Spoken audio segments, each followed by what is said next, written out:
Hi, Crystal. Thank you Hi. so much for coming and welcome to the Beyond Cinema studio at Sundance. Thank you.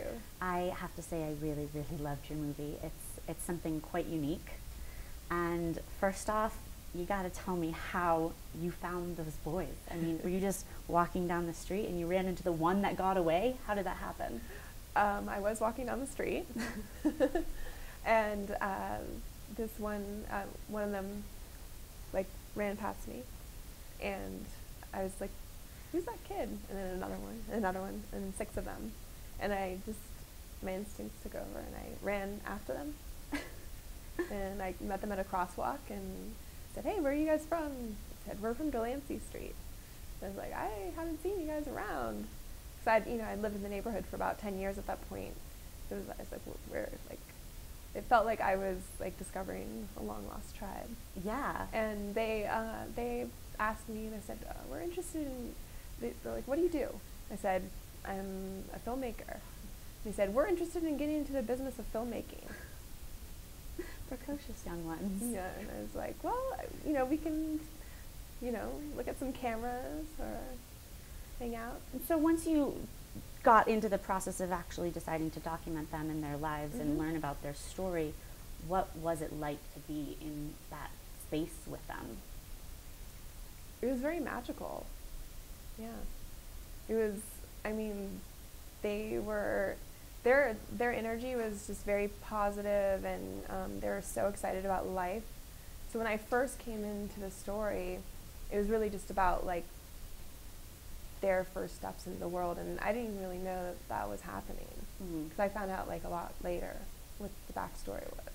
So as you're filming, you were learning about them as you go. Oh, yeah. And finding out all this stuff about the parents. Yeah. I mean, it was a very, it took years. I took 5 years almost. Wow. And were the parents receptive in the beginning? I can't imagine they were. Did it open up over time? When I first came into the story, the kids had already got their power over the whole household. So, I think that they saw some sort of, like, opportunity for their children. Their children were interested in filmmaking, and this filmmaker is coming over and, like, being a part of their world. So very serendipitous. It was. There was a very artistic tone to the film. Was there ever any thought to doing it in a less cerebral way, in a more, like, traditional doc way?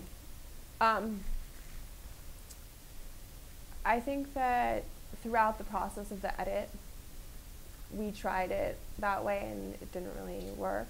And when I met Anat CD, she really understood, like, emotion.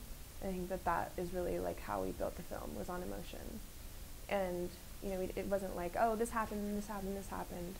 It was like, what's the heart of this film? And we created these sequences and these scenes that really brought out the emotion, and that's how we figured out the structure. Well, it really worked. You got very pulled into these boys' emotions. And also, like, I mean, I'm a director. This isn't the first project I've done. This is the first feature I've done, but I've done many short form projects. So if you saw my other work, you could see that it has, like, a similar type of vibe and tone. So great. Was it the oldest boy who's now working in film? Govinda is working in film, and he's second to the oldest.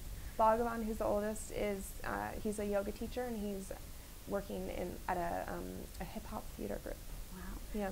So have they gone beyond New York? Is he looking to make films elsewhere? Have you kept in touch with them and talked about that? Yeah. I see them. I mean, they're here in Park City. Oh, great. So, yes, I think I'll be friends with them for life. So yeah. They're all in New York. Govinda's worked on projects, I think, in the South, and they're definitely branching out and getting accustomed to the world more. Wonderful.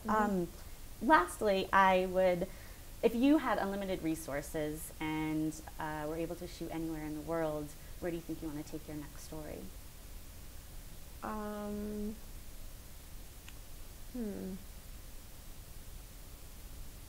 Well, I don't know. I guess Like as far as like a documentary or just anything? Well, it could be anything. Let's say the plate is yours, unlimited resources, the story. But maybe if you want to answer Doc as well, maybe you want to find your story somewhere else. Is there somewhere that you've ever wanted to go that you think you could find a good story I there? think that like I live my life in a more spontaneous manner. So it's like I see something that inspires me and I go after it. Mm-hmm. So I think as far as like going somewhere to like, as far as like unlimited resources, or my next project is probably going to be a narrative Mm-hmm. based in Northern California. So And why Northern California? that's where I'm from. So your hometown. My hometown, my home city, my home area. Yeah.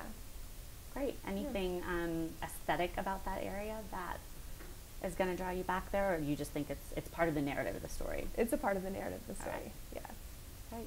That I shall not speak of yet. No, I won't even ask. I don't dare.